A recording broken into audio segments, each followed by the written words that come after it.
for the young man that knows that they are built for more and doesn't know what to do about that at this point, regarding purpose and identity and things that we've mentioned, what would you tell them to go to? What can they start with when this podcast finishes? I would say there's two cohorts to talk to here. If you're not a Christian, you haven't given your life to Christ, you haven't been reconciled to God through Christ's gift.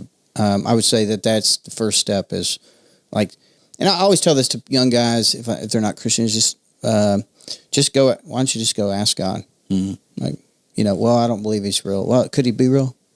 So what's the downside to like just crying out and be like, if you're real, show me you're real, and give me the faith to believe. Okay, so that's you really.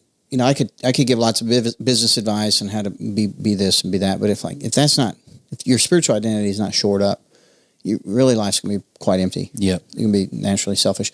For the Christian, for the young guys, I tell them, so men, the greatest movies that we love are men that sacrifice their lives for a greater purpose. So all great movies, the hero sacrificing his time, his money, his life, Braveheart, whatever, right, for others, and you're just like, man, I'm inspired by that. That is Christ's call to what a man is. A man is created to die. Specifically, it talks about in Ephesians, dying for your wife. If you're married, if you're not married, get married. You're not designed to. So this is probably gonna be unpopular. No offense to the young guy behind the mic over there, but like. I think our culture says, hey, you are created with a great purpose and God's got a great plan for you and you're created special, and your mom's definitely told you that. And you probably went and tried out on American Idol and figured out you weren't. But you're not that special. And you're not that great at all. That message is super self-serving. It's individualistic minded. It's, I struggled in my 20s with purpose so deeply because I didn't have anybody to die for. I just thought, I haven't found my purpose yet. I hadn't found my meaning in life and everything. It's like if you read the scriptures, the greatest men sacrifice themselves. Mm-hmm. So if you're not a believer, figure out who you need to die for. Mm-hmm. Maybe that's a ministry. Maybe that's young kids in Africa. Maybe that's something. If you've got a girlfriend or you're like, move the thing along and get married. And when I got married and had children, it was like the light bulb of purpose took off. I was like, I didn't wake up in my every day thinking about myself. I couldn't, right? And because by force. And that's why the covenant of marriage is so strong, right? Like you can't it's not like a girlfriend. You can just ditch her when you're tired of her.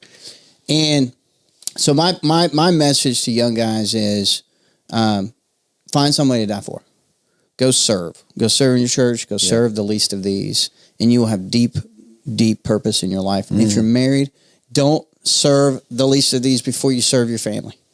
People do that. They get, they get it backwards, man. Your family is your greatest ministry, the greatest ROI you'll ever have, ever. And serve them and then teach them to serve others. But as Christians, we are foreigners in a foreign land. We are ambassadors for Christ. We are not citizens of this earth. If God gives you things to steward, they are not yours. Your children are not yours. Your wife's not yours. Your money's not yours. We had died. We died with Christ. We've been raised with Him to live in a new life.